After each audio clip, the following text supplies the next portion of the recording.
So I'm now recording. So let's just give it one. Whenever you're ready.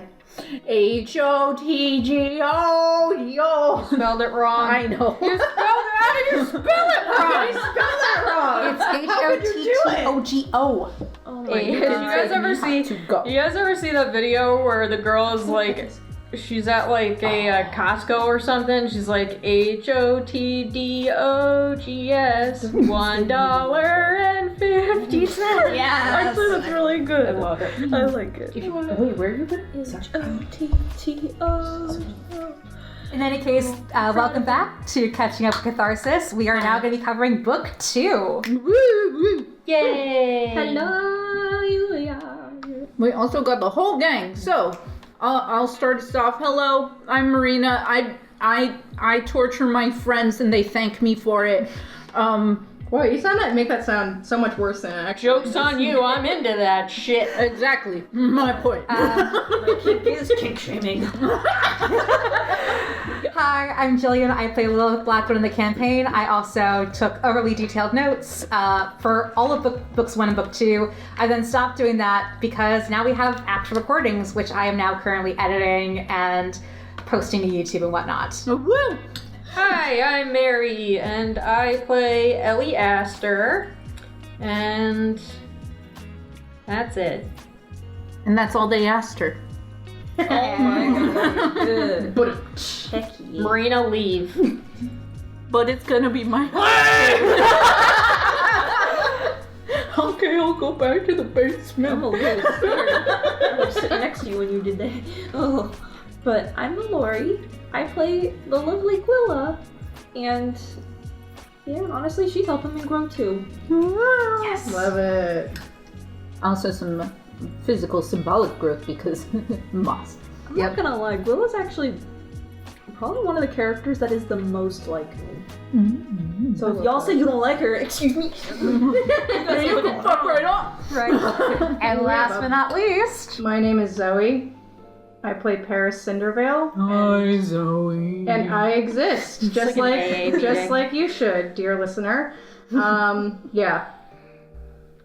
So don't stop existing. Please. Yeah. Don't suddenly disappear or leave your body and become your non-corporeal form. Because if you do, then we're just going to march on over to your house and bring you back. Or you could join the dream realm. Or you can just get a marble tossed at you and be brought back against your will. Let me know if you discover your ideal body. In the meantime, I am very happy for you, and I hope you feel gender affirmed. Could I interest you in possessing a necklace for a century or so? And I'll steal you me with from a castle. It'll be very romantic. You'll love it. You'll love it. So let's just jump into things. First off is Chapter 1, Sparks of War. I'm reading which Marina will be reading to introduce us and bring us into book 2. We start with the smell of ink. Newspaper ink, to be exact. Mixed with rain-scented... Bye. There's rain. We follow a little feline tabaxi boy on his bicycle as he delivers the newspaper to a bookstore called the Raven Feather Bookmark. Opening the bookstore is a tall man, and a raven hops in and tells him there's trouble. Oh, there's trouble. You gotta read the paper. I have heard that the Raven's name is Mortimer. Yes. His name is Mortimer. And you guys will meet Mortimer. I'm excited to meet his guy. Yeah, I'll bet you are. Listen, don't at me. that is the one love interest. You just at yourself. Let me have one fictional man in my own universe. Yo, yeah. Right, do it. Give him to Claire. Yeah, give him to Claire. That's the plan. Oh, okay. Good. Did I not tell you? Oh yeah, you gotta take Claire so she can find her husband. Good. She deserves it. Oh, right. You deserve it. Is that the reason why you want to go to Wheat Valley so badly? Is that the other... Somewhere further from the Kenku and his master is a woman with golden yellow hair, wearing a white blouse. Her face is covered by a newspaper that she is also reading. Rainbow smoke flits through the room. She chuckles. So, something did become of the little Wisteria girl. I remember her power when her family lived here. She's gotten ambitious, trying to hide the very princess from the queen. And that is when we meet one of the NPCs we are about to meet in our recording. I'm so excited. And another woman says, do you like it? Do you think it's all right? And she's like, oh yes, I think this does lovely. You did a great job. We then go to Tawny Marsh, where we see Molly O'Malley, who is pouting. And she says over the paper, this is bad, folks are going to choose sides. And we see our favorite, Jackie, Blackjack, who says, and business will be booming. People will be scrambling for your resources. And you can play them both as you please. And then there are a pair of black gloves shuffling cards mindlessly. Just keep doing what you do, Molly. The face of Jackie barely catches in the low light of a hurricane lamp, and she smirks and looks at her with her only good eye, the golden and cat-like. You don't need to pick sides. Play them both. And that's all we see of that scene. And then we go across the waters and past some red curtains and follow a wispy trail of incense to a woman slumped in her chair. She tosses something aside. Oh, she tosses the newspaper aside. And a blue air genasi says to her, they'll be after your wish, my lady. They always do, Haji. This is no different. This is very different. We may get pulled into the affairs of the mainland. They can try, but they'd be fools. This island is my kingdom. Let the queen rule her own. And then we go into the crunchy seaweed of the underwater, and we see a jellyfish folk with a top hat informing a cowboy who is sort of like a fish person that the surface folks have someone who might be trying to stop this whole thing. And the cowboy says, I sure hope they do, Janine. There's only so much a sheriff can do to save his people from the ashen undead. And his green eye squints and to glow at the enemy beyond his window, very dramatically. Then we go to a cabin, and this is where we meet some other characters for the first time that became prominent in book 2. You smell fresh cedar smoke and mead in a large cabin. A pair of bear claws grip a newspaper. A low growl resounds within the cabin, and a dwarf with ice-white skin and frost-tipped beard and hair puts down a pint of mead for the reader. Oh, you seldom growl these days. That must be really bad news, bears. Very funny. It could be a war, so we stay out of it. The bear slams the paper down, revealing a burnt-up bottom jaw with teeth jutting out grotesquely. And what if they bring the dragon here? What then?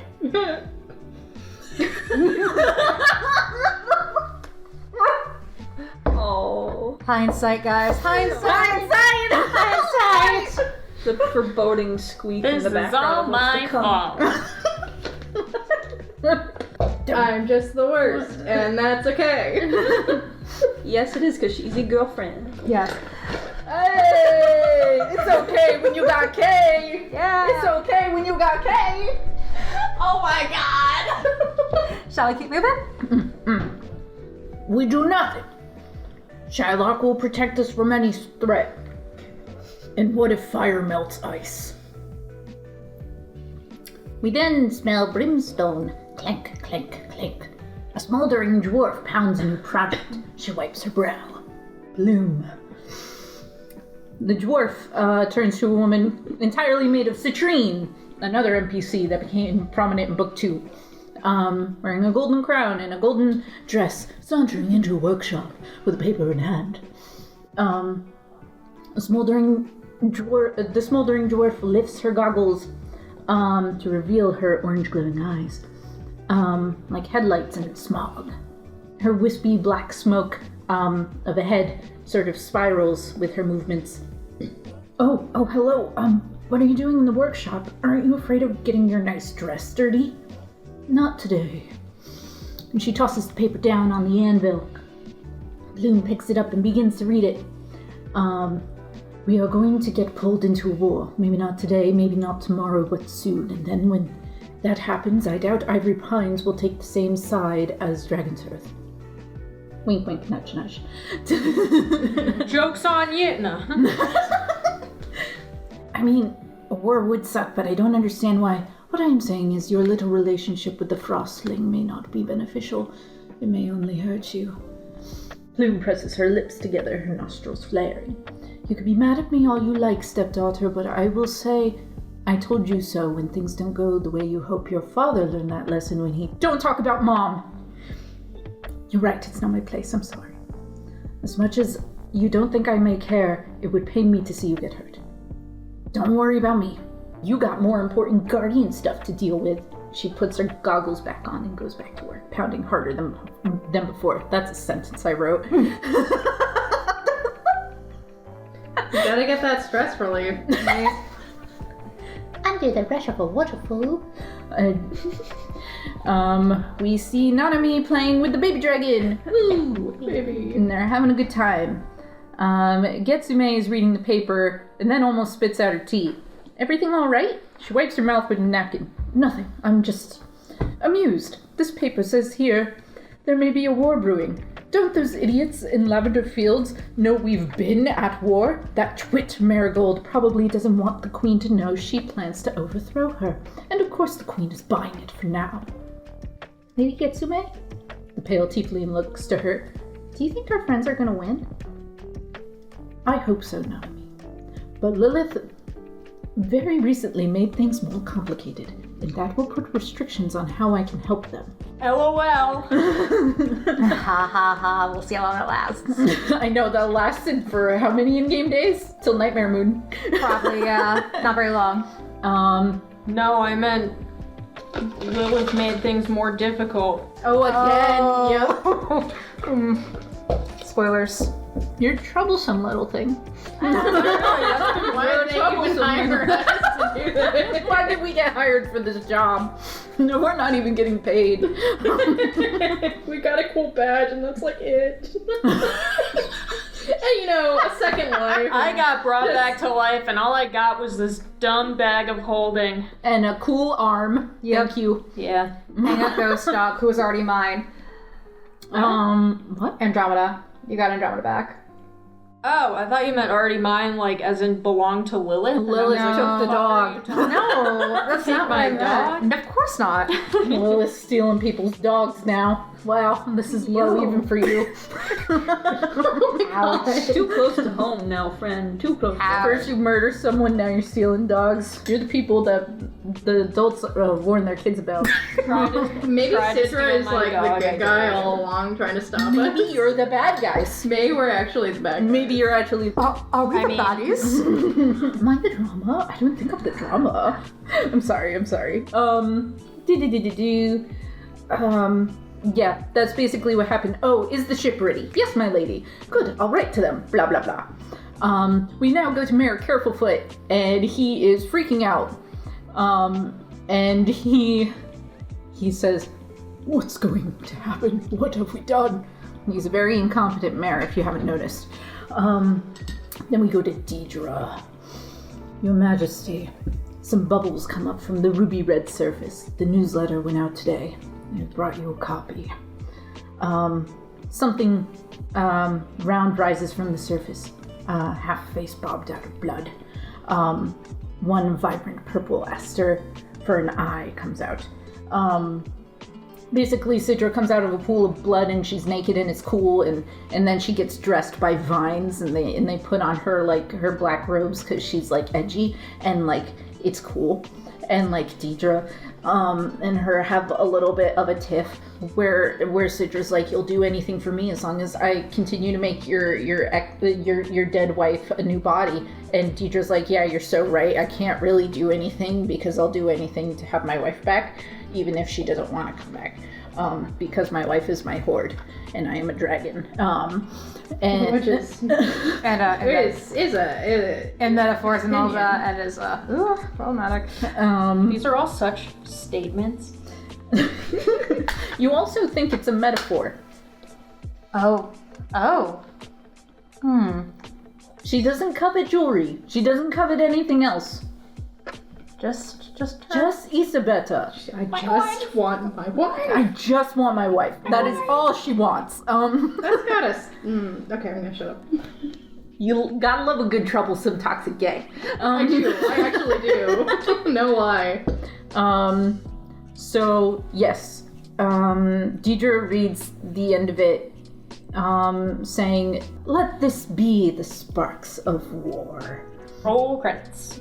Yeah. I think then we go to the recap of the people. Yes. So what Marina does, she has like a 3-day time skip. For book 3, it's a bit longer. But the idea is that we, as player characters, can do unfinished business with NPCs, but also with letters to catch up with various people and do things that we might need to do. So first off, we have Ellie. She wild shapes into a bird and spends time with Watts on the outskirts of Mosswood.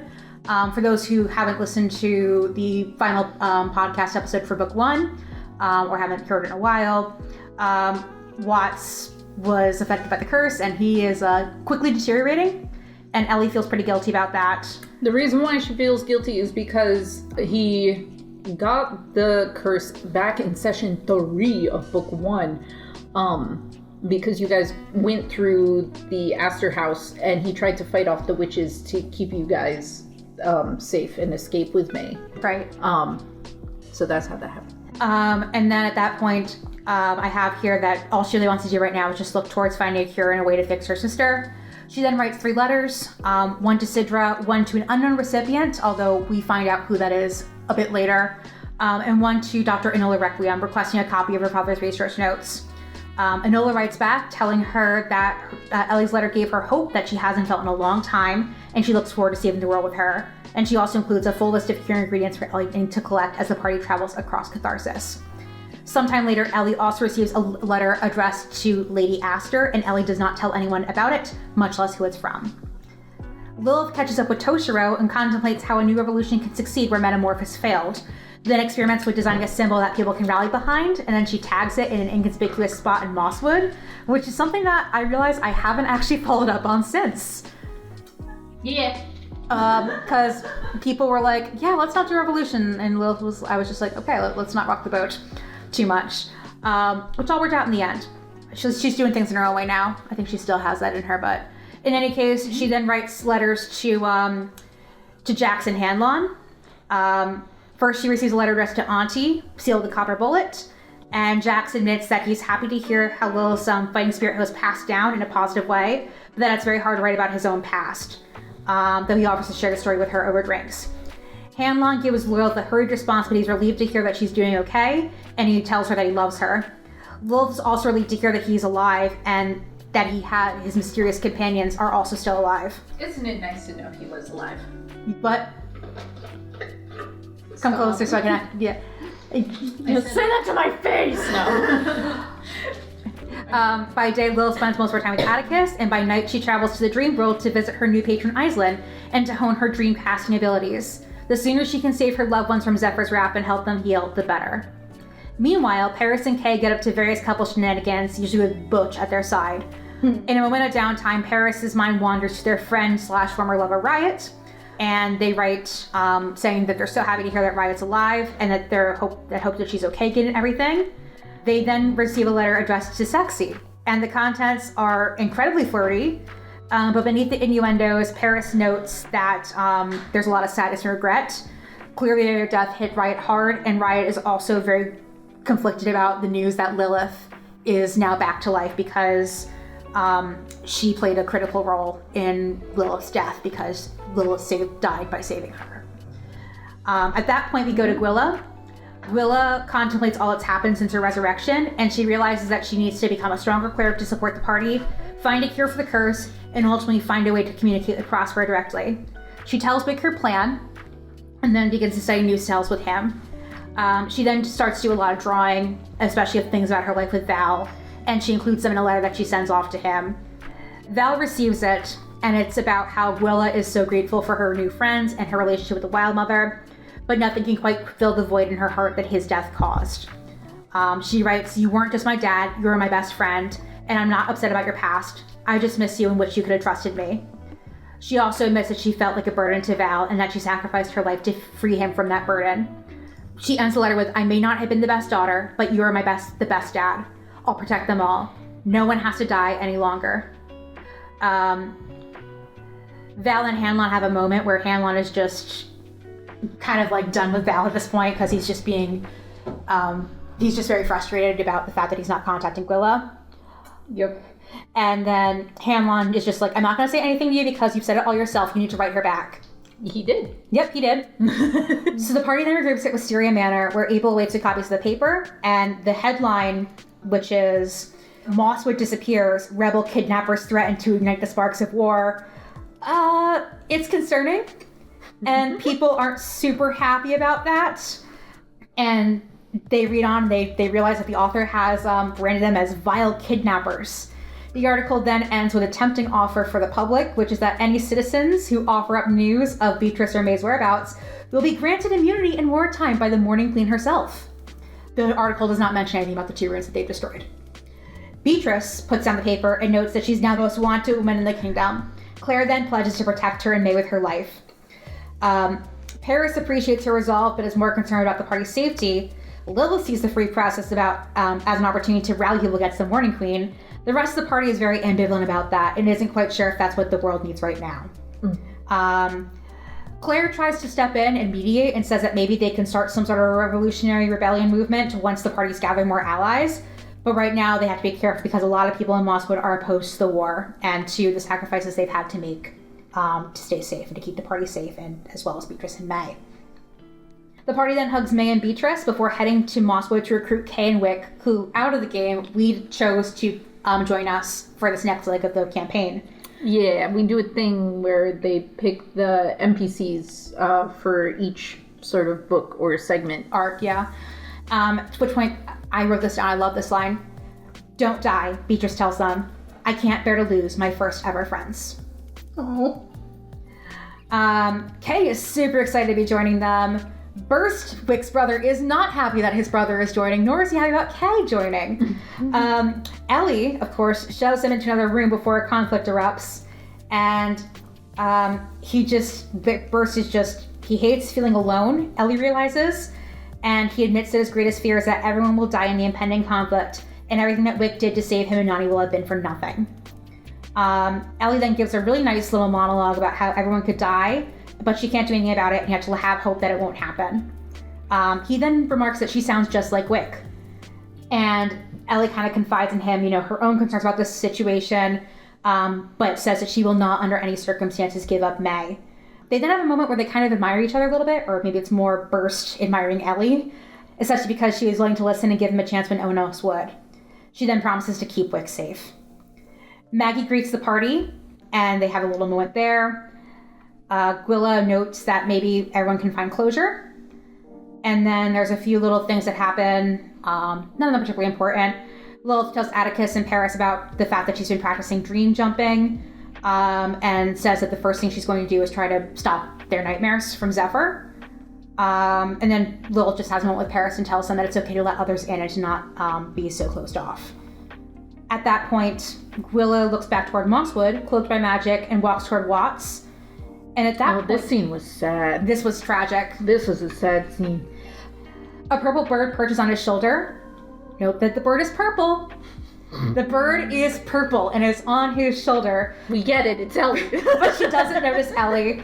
And Ellie does not interfere when Watts agrees to Gwilla's odd request, which was to cast a spell. It's me. Yep. So Gwilla remembers how Lilith was able to connect with Prospera when she cast Crown of Madness. And so she casts it as well because Gwilla learned that spell during her last level up specifically. She asked Watts if he would be down for being bound to a tree, and he was like, yes, I don't want to hurt you. So she essentially was like, hey man, I'm going to tie you up to a tree, and we're going to tell you Prospera. Yep. Makes more sense in the context, but without the context, She it's did like, ask. what? She did ask, I think, is the important thing. Exactly. It was consensual. Yes. Sorry. It was a consensual mindfuck. Knowing I'll jump in. Knowing how Gwilla's character is, just to kind of clarify, there was nothing strange about that scene. She was a lot more nervous at that time. She was very sad.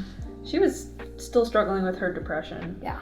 So she like appeared and was very like, hey, you really don't have to do this. Like, I don't know what else to do. And they both were kind of like, well, maybe we should do this. And then it kind of turned into a like, well, I don't want to hurt you, so let's bound me to something first sort of situation. And this conversation at Prospera, I think, is actually, in hindsight, a really, really, really important moment for Gwilla as a character. And I think for Prospera to some extent as well. That was probably one of my favorite conversations as Prospera. Yeah. Because I just got to be absolutely unhinged. So whenever like a big moment like that happens, I tried to write down as much as I could in the moment. So a lot of this stuff is at least semi-verbatim from what the conversation said, and I'll just read it because it's, again, really great. Watts' eyes go wide, an unnaturally large smile spreading across his face as Prosper takes control of his body and mind. Gwilla approaches their conversation carefully and tells Prosper that the Wild Mother is concerned for her daughter. She then validates the unimaginable pain the Archfey went through when Val inadvertently killed her. But her attempts to extend an olive branch and be the Archfey's friend are met with mockery. Here's the thing. I'm thriving. I'm growing bigger and bigger by the day, but I suppose I could still use your help. You're doing a really good impression. She admits that Cadmus is under her command and also lets slip that Val is also under her command. He doesn't even remember you. Pity, isn't it? That's okay, Gwilla says, standing her ground. I was a burden anyway, and you're wrong. I know what it feels like to be burned alive. The conversation ends in an impasse, but the two women agree to speak with each other from time to time. Then a telepathic thought from Ellie to Gwilla. Gwilla needs to ask about the Morning Queen. She does, and Prospera tells her that she's furious about May. Moreover, Prospera brought May back to life after her stillbirth and possesses her to this day. Though Gwilla wants to know more, she notices that Watts is deteriorating rapidly. She breaks the connection to Prospera without a thought and sobs when he asks who Gwilla is. I'm just somebody, she replies, and hugs him. His hand has been reduced to a cluster of vines. Gwilla hastily crafts a flower which manages to jog Watts' memory. He then tells her not to cry, as she admits to lying to Prospera's face and ignoring countless red flags that she was showing, especially like, the manipulation, the verbal abuse, all that good stuff. Just hot girl shit. For ignoring all those red flags. She was having her brat summer. Yeah. I mean, she is green. I mean, she is like all green. Mm-hmm. It's true. See, Bella? See, I know Brad Summer. We're cool. I'm cool, Bella. Yeah, we're not touch. Shout out to Bella if you're listening to this. Yep. Sometimes you listen to these things and you listen to them out of order, and it's really funny to me. So Watts tells her not to cry as she admits to lying to Prospera. So then some final loose ends that wrap up this session. Ellie gives May a matching friendship bracelet per Aster family tradition. It makes her promise to hold down the fort because someone has to be responsible. Lilith sets up an impromptu stuffed animal tea party that May takes charge of, and they show off their new Wings Together guests, and Lilith notes that May's wings look a lot like hers when she was younger and before she fell. Oofa. Paris, Ellie, and Kay visit archive in the library and ask for information on Dragon's Hearth. He notes that the existence of armor crafted to protect them against invaders who sought to take control of the kingdom when it was under Isabetta's rule. And I'll kind of summarize this because this does become important. Oh, Zoe has an expression. Share your thought, darling. Do you have an expression? I appreciate the way that we wrapped up that particular thread line. I can't talk about it right now. Oh, yes. One of my favorite moments of the entire campaign was how that was resolved. Yeah. So sometime after Isabetta's death, the armor was scattered across the land. At least 2 sets reside in Dragon's Hearth, and if the party wants to obtain them, they'll have to speak with the 2 guardians who care for Dragon's Hearth. He hypothesizes that the Widow's Tear, which currently possesses Isabetta's soul, is an Alicon crystal that can channel and project the soul contained within it. And that, wink wink, it may be possible for Isabetta to possess a larger vessel should the party find one on their travels. Finally, Archive tells them about a bitter conflict between the dwarven populations of Irie Pines and Dragon's Hearth. And it's regarding Deidre, and Dragon's Hearth believes that Deidre will come back, and Irie Pines have aligned themselves with Shylock, the Archfey of Winter. Because they feel abandoned by Deidre, and they're like, that bitch crazy. She froze us out. Yeah. She froze us out. The thing about this is She's that not talking to us. She won't call. She won't write. the party then has to go to Cerulean Falls because they're meeting up with a contact they made previously, John, who owns an airship. Yeah, you do. Yeah. And the party eventually flies off towards Ivory Pines. We then cut back to our final scene, which is where Andre Snapdragon and Linus Brownstone, aka the most awkward duo because their relatives are dating and they don't know it yet. Ew. It is very odd. But they're also like, so you guys don't know them like I know them, right? But they're like, they're such a oddly capable duo from very different backgrounds and very different aesthetics. But like together, it's like if you were playing one of the Mortal Kombat games and you just took like two beefy dudes from different like regions of the game and put them together, but somehow they're like a power team. Yeah, it's like that. It's like one of the colored ninjas and then like one of like the guy with 4 arms, like or like the ninja with Sonya Blade or something. Yeah, it's like that. You got Noob is the only one that matters in Mortal Kombat. He's the best one. You have a disgruntled plague doctor. Wannabe witch boy who's also a horrible person and father and husband. A transphobe, yeah. Just also he lobotomized his wife. That was pretty bad. And then you got religious zealot cursed man. Who's borderline delusional at this point regarding paradise and the afterlife and all that. He claims he was visited by Foltis, and Foltis told him these things. Right. By through the angel Russ. Right. And when an angel tells you something, it must be true. Exactly. But in any case, they pursue their first set of targets. Val casts a fire spell. He's being badass. No, he's not. He's a badass, okay? He's level 20. He's like the only level 20 character, right? There's more. You really don't like Val. No, I don't but like in any Val. case, I'm something... sad. He bothers me. I love Val. He's gonna grow as a person. He is growing. No one's noticed. All right. We've noticed. I meant no one as in Ellie. Yeah. Ellie specifically. All right. So before this,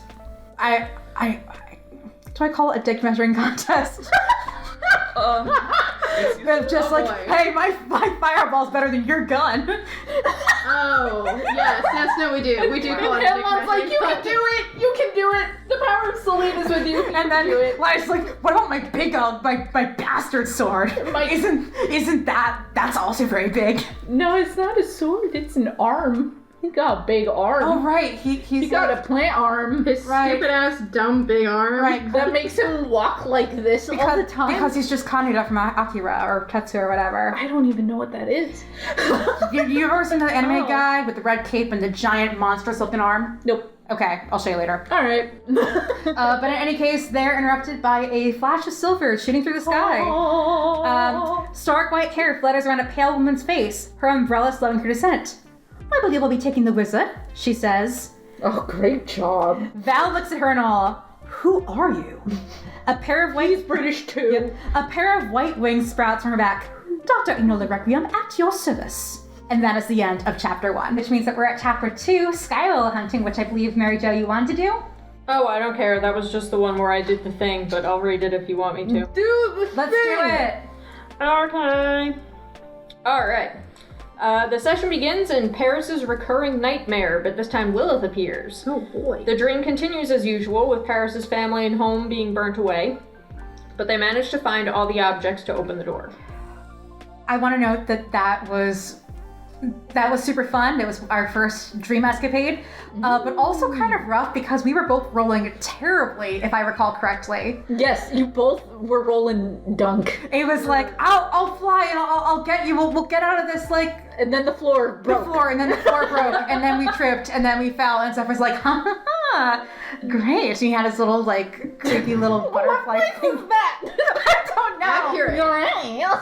I mean, that's his vibe. That's correct. He's a gross man. His, like, spindly Grinch-adjacent fingers. That's what Molly wishes it was Grinch-adjacent fingers. Our coworker has a crush on the Grinch. That's exactly why I said it. Molly, if you're listening to this, that was for you. Molly, we love you, you cursed animal. Yes. We love and support you very much. I love to picture, if you guys, like, picture what this was like. We'll imagine with you. Yes. Just imagine with me. You're in a burning building, and your friend shows up who just happens to have the ability to cure you of your nightmares. And you just end up tripping and stumbling through the entire way, and you're just creating great memories together, and also awful, terrible time. But you don't even remember it because you don't really remember what happened in dreams. Paeris remembered. Right. That one I think we do remember. Yeah. I think there was a reason for that. There are some dreams that you definitely don't remember for reasons. Because I feel like we ended up talking about it later at some point. We did, yeah. I thought it was Zephyr-induced dreams you remembered. Like, directly Zephyr-induced. There's no, this is, if I did say that at one point, I'm retconning it. I thought the deal was that when you're in the dream, you don't realize you're in the dream. Yes. Until someone tells you. Exactly, you don't realize that you're dreaming, or rather, Paeris didn't realize that they were dreaming until you wake up. Right. So you're basically just reliving the same terrible memory over and over and over again. And there are ways to sort of realize you're in a dream, and that's usually if Lilith shows up. Mm-hmm. And is like, hey, you're in a dream, bro. Yeah. But then sometimes he can reverse the effect and make you go back into the dream all over again. Or if we have Little Man, Yeah. who doesn't happen until later. I will say, we'll wrap this up, but I have 2 bits here, is that there was some really bitter, nasty banter between Lilith and Zephyr, because this was like... Yeah, he called you a treacherous bitch. That was the first time he was really, really mean to you. I have here traitorous slut. Oh, well, same thing, same difference. And then Lilith is just like, I just have here, she hurls several insults. Anyway, continue. Okay. They're about to leave when Zephyr appears and confronts Lilith. Paeris is able to escape and meet Iceland, who tells them to hang tight while she handles Zephyr. She then asks Zephyr to please let Lilith out, and he does, but not before threatening Lilith, telling her insolence has consequences.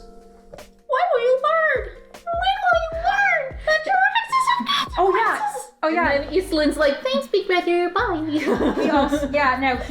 He makes a collage of 2 nightmares. One of them is a hulking man abusing a little girl, and a half-elf tailor attempting to hold his ground in the midst of verbal assault. And that's when we learn that Toshiro has been cursed with horrible nightmares for 80 years. Yeah. Anyway, Iceland then tells Lilith and Paeris. Still haven't fixed that, by the way. I know, we haven't had a chance to do dreaming yet. I present the things, I say, you guys can do 3 things, and you're like, Atticus, something important, revolution. And I'm like, I didn't not realize, Toshiro. I didn't realize that things were an option. Until the earth is Baby. I thought that was just like okay, fine. Next time we have an opportunity, I will go to dreams, I will save Oh Toshiro. my god. Sorry, continue. He then shows her flashes of Atticus and Toshiro's nightmares before releasing her. Iceland tells Lilith and Paeris that though Lilith cannot stave off nightmares permanently yet, they have managed to loosen Zephyr's grip, and Paeris should be nightmare-free for at least the next few nights. Yay. Dr. Requiem tells Val good morning as he wakes. Good morning. He asks Enola what happened after their encounter with Linus and Andre, and she tells him that she created a diversion that let them escape to her laboratory. A diversion. That was great. Yes. I got that reference. It's like a diversion. Oh god. We have to go to the Black Gates. Let's give Frodo and Sam a chance to yeet the ring. Yeet it!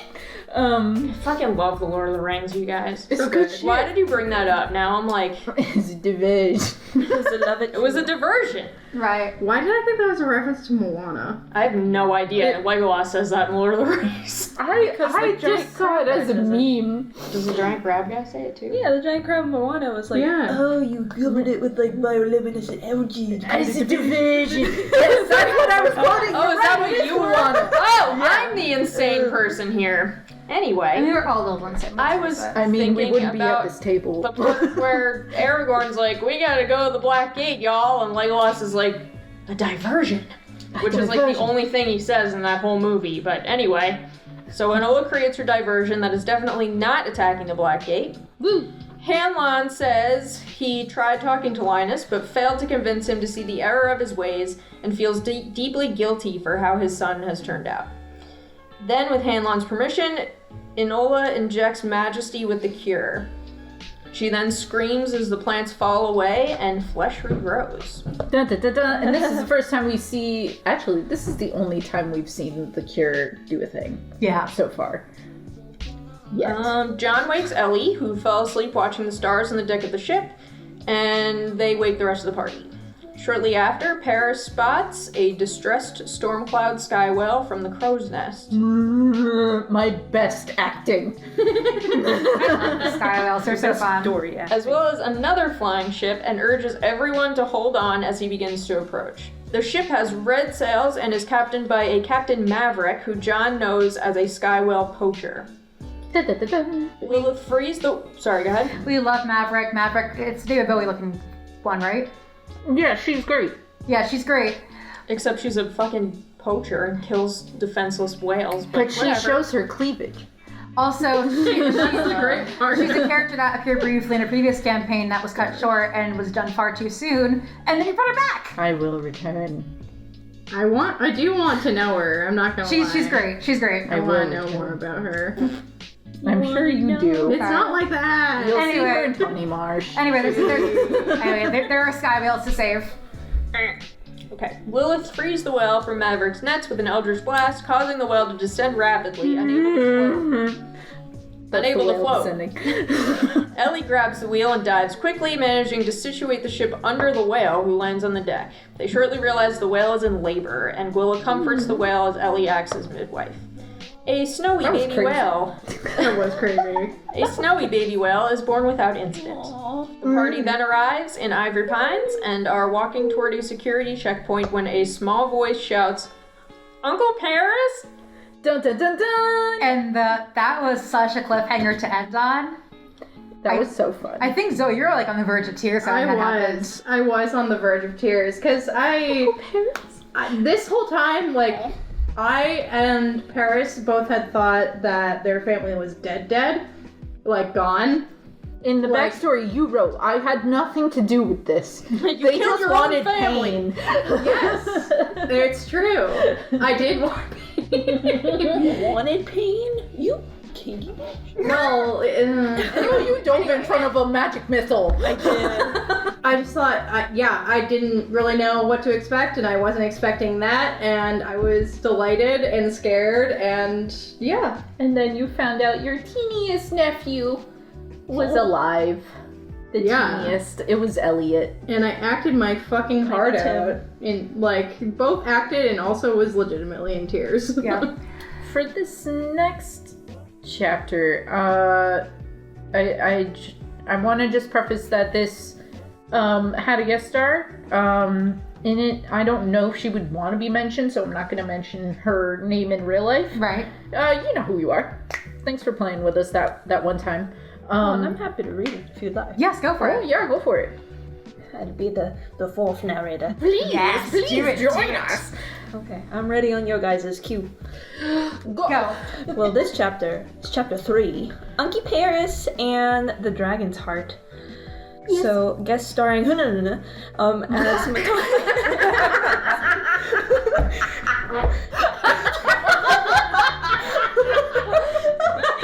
Was that what I thought it I was? laughed so hard I farted.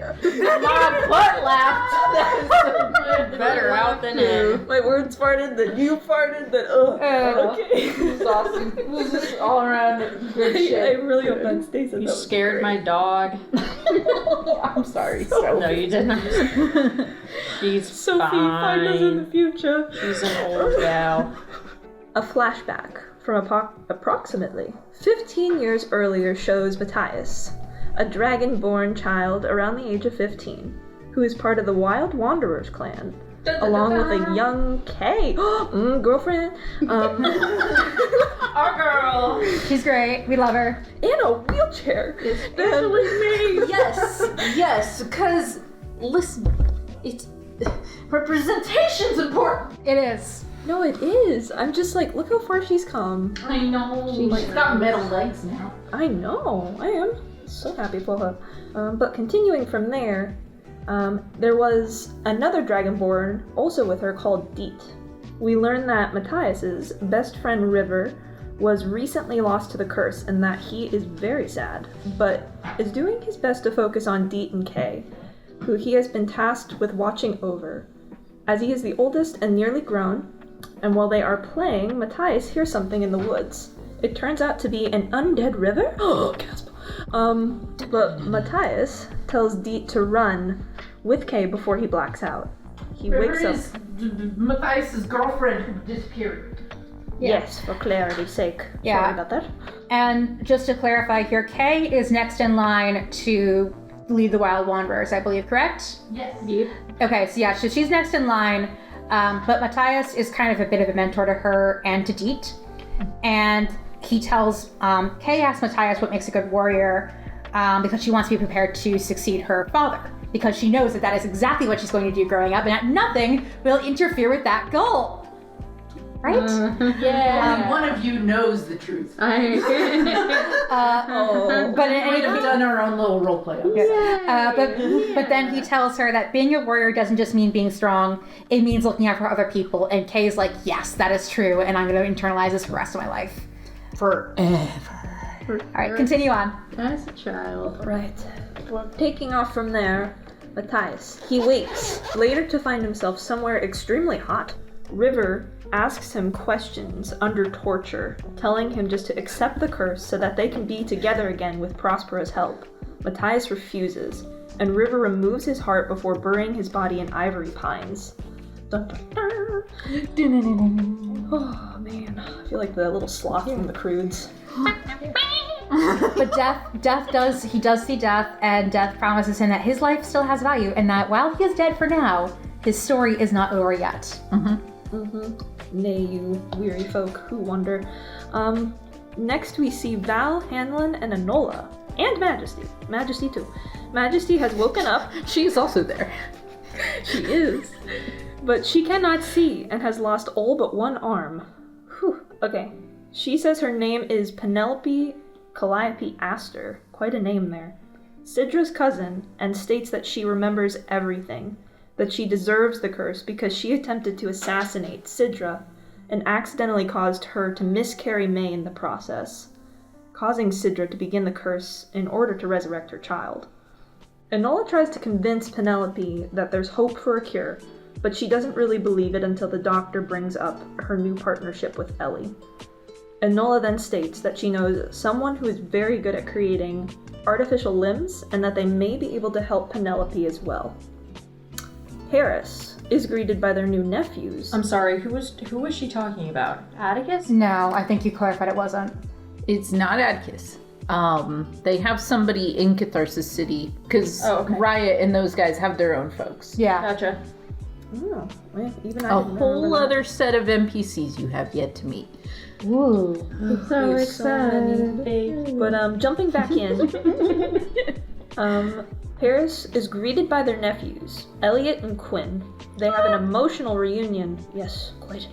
Quinn tells Paeris that everyone with the exception of Sybil and Paeris' mother now lives in Ivory Pines, but that it may not be a good idea for Paeris to visit just yet, as Warwick, their brother-in-law, is still angry and is now worried for his daughter, is it Petra,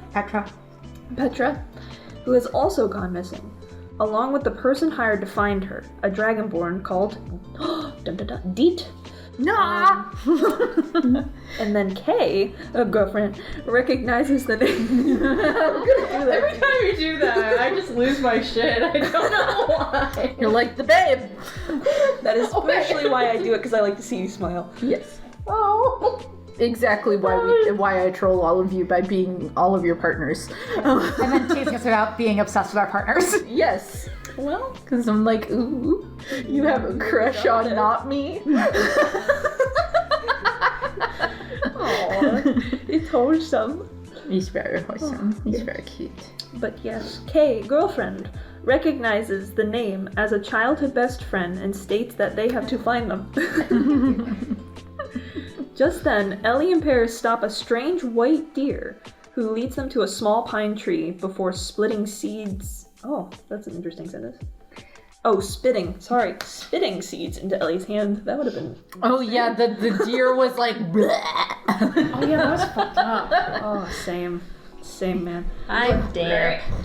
Here's some acorns. And then it turns out it's the Wild Mother, and she shapeshifts back into a woman briefly, and Gwilla sees her. Yes, I do. I saw my adopted mother in a way, who guided me when I was 4 years old. Your healing magic, mommy. Yeah, I'm too busy wiping the spit off my hands. that is okay. If anything, after you wiped the spit off your hands, you planted them in the snow. I did. And Matthias is revived, confused but pleased to see a friendly face in Kay. They catch up over an impromptu picnic. Courtesy of Wick, before agreeing, Wick should stay back and watch Quinn and Elliot while the others search for Petra and Deet, who they suspect went into a nearby cave. We also learn what happened after Matthias's unexpected death. River infected Matthias with a curse and killed him. It's unclear if she was in full control of herself or possessed in some way. Kay and Deet then revealed they left the Wild Wanderer shortly after that incident and went their separate ways. Very much so. The party and Matthias then enter the cave and find it filled with vines that were glowing. It is discovered that the glow is coming from dragonborn hearts, which are kept in trunks around the cavern. None of them belong to Matthias, thankfully, but the party learns that dragonborn hearts can be used as a source of energy. There are many undead dragonborn guards and their hearts removed patrolling the cave, but the party manages to either skirt them, them stealthily, or defeat them in brief combat, and thankfully I still have mine. So That was ominous. Yep. That was an ominous laugh. Also, Ellie was. There's also another thing you guys don't know yet, and I'm just... Yeah. Ellie notes that her father knew about the Dragonborn hearts and that using them in the way they're being used was, quote, unethical at best and completely taboo at worst. Because, just really, really bad. It's, first of all, it's gross. Yeah. Yes. Here, let me get my heart-powered flashlight. Right. 1 second. But the party works together and they get past a guard and it's really cool. What? I'm laughing because of things you don't know. Oh god. Oh no. Oh, I thought we were laughing because Mary said heart-powered flashlight. I want you all to hear this later. And be like, that's what Marina was laughing about. Oh, goodness. If there's a heart-powered flashlight, I might leave. And why did you make that face? Oh boy. Alright. Alright, we're almost there. After using Dragonborn hearts collected along the cavern to open the final door, the party finds Deet and Petra tied up. An undead River keeping a close watch on them. Gwilla attempts to keep the party, that was me, mostly Lilith, from attacking River, as she sees Prospera has consumed her, and hurting her won't solve anything. But an attack hits, and River/Prospera retaliates by pulling Petra under a pile of gold coins with a long vine. Lilith then opens the door that was hidden behind vines in the corner, and a bright light floods the space, burning away River and her minions, just out of the room. Matthias's heart is returned to him, but it doesn't appear to work, and he is near death. The source of the light, a phoenix, revives him. He and Deet I know Finn. Yes, this is the first appearance of one of our favorite NPCs. boy. But not My but son. Not yet. but his subsequent Literally. appearances look nothing like this bird, which is really fun. I love Finn so much. I want him and Gwilla to be best buddies. Yeah, I love him. I know. I love him. I love him. He's my son. He's Literally. great. He warms me up. Oh. You realize he's the oldest living being. I do, but she's still gonna look at him and be like, He's still my son. He made I more mean- than me, but I'm not this kind of son. yes. You are my sunshine. Ooh, this is a fun sentence. He and Dee go off on their own, and the rest of the party reunites Petra with her uncle and siblings. The end. Credits roll. The end. I add a little bit of flair in there from time And to you were time. like, and that's it. There was no more catharsis. Yep. It's over now. And that's the happy ending, you guys. That's it. Y'all all caught up. The curse That's is... all you need to know. Curse is lifted. I'm now gonna pull a Daffy Duck and say, no, that's not the end. Keep watching, keep listening. The book you're proofing is bleeding through. No, Daffy's a Looney Tune, not a Hanna-Barbera character. I don't know. You should know better. In any case, next I didn't have cable. next up is chapter 4, Bear Hug. I will hand this off to Mary Jo Marina because I really want to do chapter 5. My thing's charging. I want to try. Yes, do it! I feel like I need to contribute. Florence and Deidre enter Dragon's Hearth. Deidre in hunt of Isabetta and Florence for her meeting with Ellie.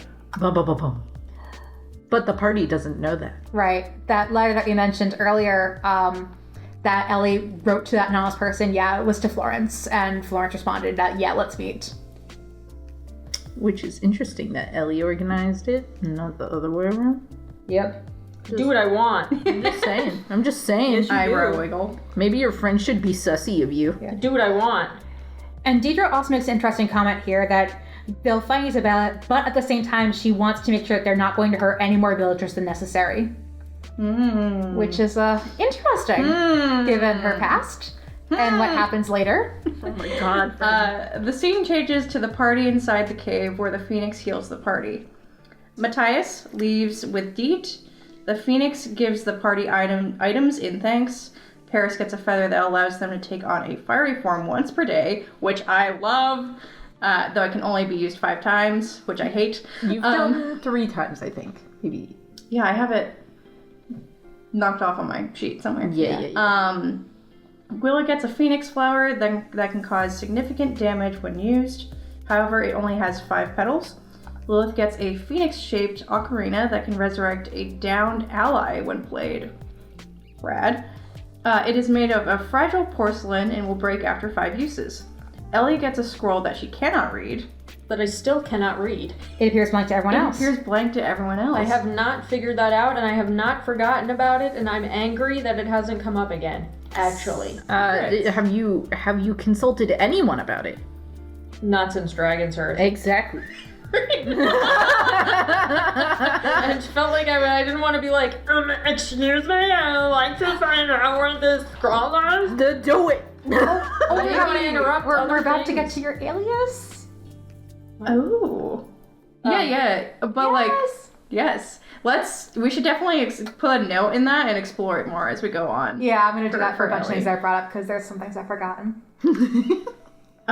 So the party reconvenes outside the cave where Wick, Quinn, and Elliot greet them happily. They explain how after the fire, the mayor of Ivory Pines took the Grindelwald survivors in as refugees. Can we briefly mention that Jake.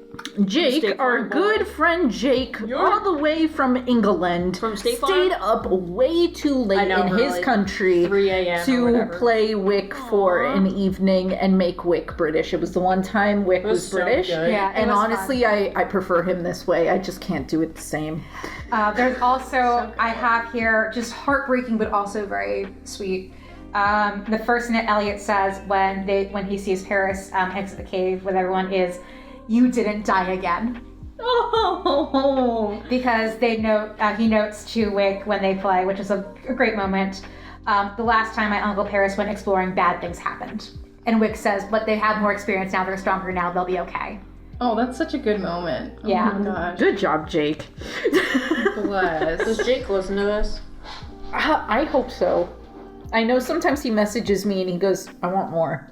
Oh. And more you shall I receive. really hope Aw. that he listens to it then, because if not, what the fuck, Jake? I've sent him bits and been like, hey, we referenced you in this one. Yeah, no, there's a few. We love Jake. We love do. Jake We in do this house. stand. All right. Most do not hold the Bright Belly / Cindervale family accountable for Paeris' actions, but do hold a grudge against Paeris. If the Bright Belly Cindervale family had a combined name, it would be Brighter Bell or Cinder Belly? Cinderbell? Cinderbell? That'd be cute. Upon entering Ivory Pines, they go to Dardove's Refuge, an inn and tavern where they will stay later. They go to the Perch, a high hill with a nice view where they observe the skyline of Catharsis City in the distance. Then they split up to explore the town. You know, Paeris has so many aliases that I completely forgot about this one for a hot second. Yeah, because the problem is that in order to enter, their relatives say like, listen, if you try to enter, they will kick you out on sight. So at the gate, they're like, hi, this is our distant cousin, Brian, and Paeris just puts on a scarf and a hat.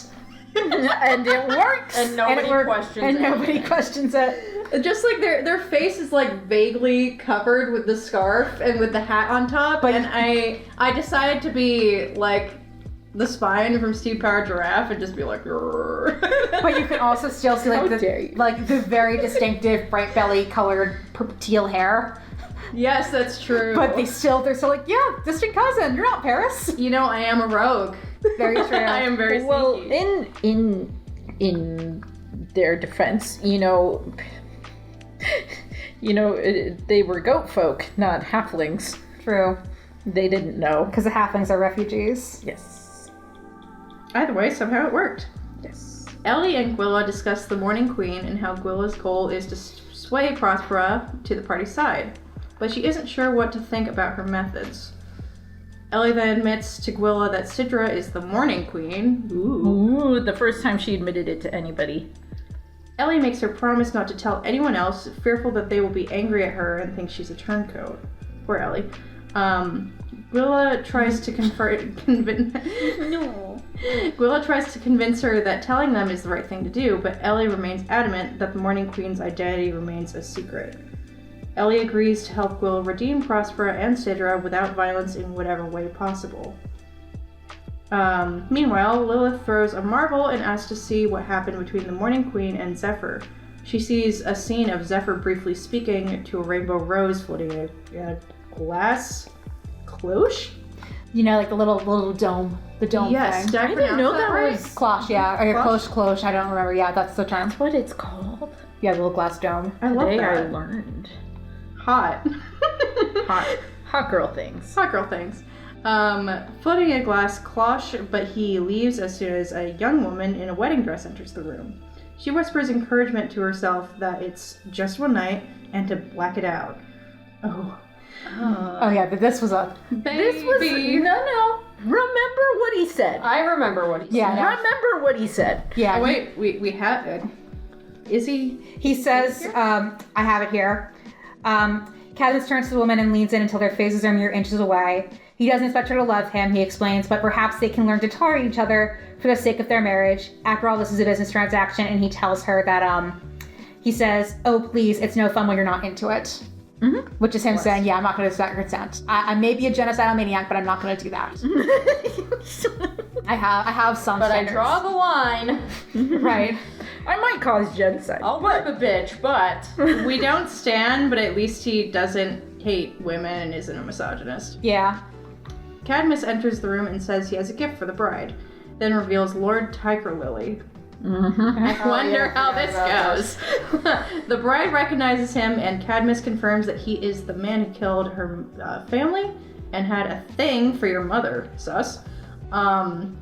He also admits, and I don't know if this is written down, I specifically stated not to kill the royals. He went against my orders just to get back at your dear old mummy. Yep.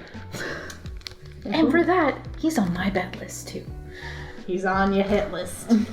a list you don't want to be on. Oh shit, he did. Oh my god. Mary Jo, I didn't know your voice could go that decibel. I'm happy it can. Me too. The Zephyr Butterfly watches as the bride pulls back her veil, revealing herself as Sidra. Cadmus hands her a mace and says she can do whatever she wants to Lord Tiger Lily. Sidra states that she's going to kill him slowly, and then the scene ends. I will say, Cadmus said, if I get to watch, and she goes, no. Yeah. You don't get to watch. And she brought him into an additional room, and Lord Tiger Lily was like, oh, you're gonna let me go now, right? And she goes, oh no. Yeah. No. I'm still gonna kill you. Yeah. And He just Cadmus doesn't just get listened to on watch. the other and in the other room. He's like, my new wife is pretty great. Hot girl things. So, two things to note here. First one is that Covered in blood. is that Lord Tiger Lily is clad in robes of Voltus, Yes. and the last things he says are he screams, and he also pleads to Voltus to save him or whatever, which Lilith obviously fixates on for a little bit. But also Lilith, this is when she realizes that Sidra is Ellie's sister, and or the Morning Queen's Ellie's sister. And did you plan for that reveal to happen like one after the other? Nope. Just The that- sessions write themselves. I swan to John. Yeah, just because it was like Ellie was like, I don't want Lilith to know, especially because she's like probably gonna be the one that will turn on me, and then Lilith immediately finds out, which is really funny. To resume, Kay, Wick, Paeris, Ellie, and Gwilla reconvene at Dardo's, where Wick is reacquainted with his old friend Herman Honeygold, the Bearfolk Mayor. Ellie goes to bed while everyone catches up. Herman explains the situation in Dragon's Hearth and tells them some history, including the story of the dragon, Obsidian, and his first wife. Her habit of hoarding gold turned into an obsession, and in a mad fit of greed, she trapped herself and dozens of dwarven miners inside a cave. Though she promised to free them once they produced a certain amount of gold, all of the cave's occupants succumbed to starvation and thirst. He expresses his sympathy to Wick for the loss of his mother, and everyone takes their leave soon after. Kay and Paeris discuss Kay's feelings about Matthias? Oh my god. It doesn't matter. Matthias and Deet. Kay states that she is okay and got what she wanted out of life even without the wild wanderers. At that point, Gwilla debates what to write to Val, but she settles on one message. She told the truth, and you probably don't know who I am anymore, but I promise I will remind you of who you are. And then she writes to Prosper on that letter as well, just saying, let's pick up where we left off. She then stuffs the letter with the playbill from the Great Oak Amphitheater, May's doodle of her, the rest of the hibiscus tea from Nani, which reminded her of Val. Val weeps over the letter, and Hanlon takes the letter from Val, and he's like, fine, I'll just do it myself. I will write a response. He then tells her, listen, things have been rough, but we found your dad, and he's in a very sorry state, but he talks to you constantly, and maybe he'll get better. I'm watching over him, and he's been a bit of a pain, but he's cool, and I also hope you're well, and that Lilith is doing okay as well, from Hanlon. And Gwilla tears up because she realizes that her father is alive. Ellie then stacks pillows under a blanket and escapes her room from the window. And then she finds the town's tallest tree at the outskirts of Ivory Pines and meets up with a small figure. And then the figure confirms that none of the party is with Ellie, and then she turns into Florence Forget-Me-Not and comments that she's glad that Ellie was honest in her letter. Ellie asks if Florence is also alone, and the witch says that she is. And then she opens the conversation with, what did you want to discuss about your sister?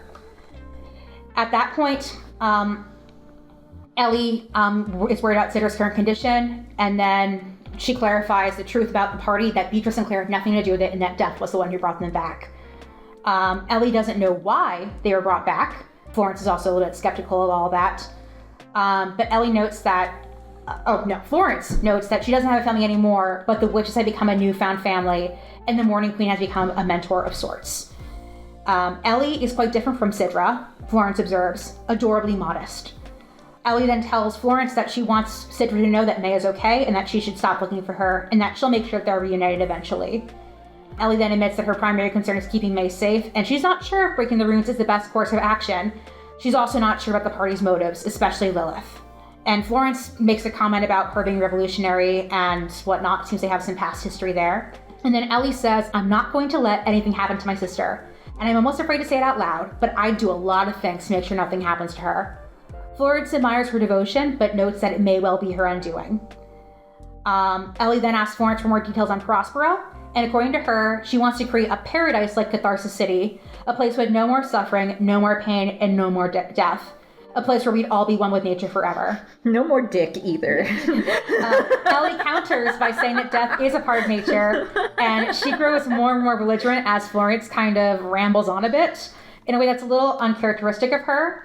The witch wants to surpass the limits of her mortal body, and a partnership with Prospero will grant her that. Florence then tells Ellie that Sidra is no longer the woman you think she is, nor was she the nice goody two-shoes you remember her as. She recalls how Sidra forcibly ended the worship of Fultus by killing off all of his followers one by one because they encouraged the genocide. But then she says she thinks she said enough. She pulls up her hood and with a bit of glamour magic turns back into an old halfling woman. Be careful. I don't want to end up on opposing sides. And that is the end of chapter 4.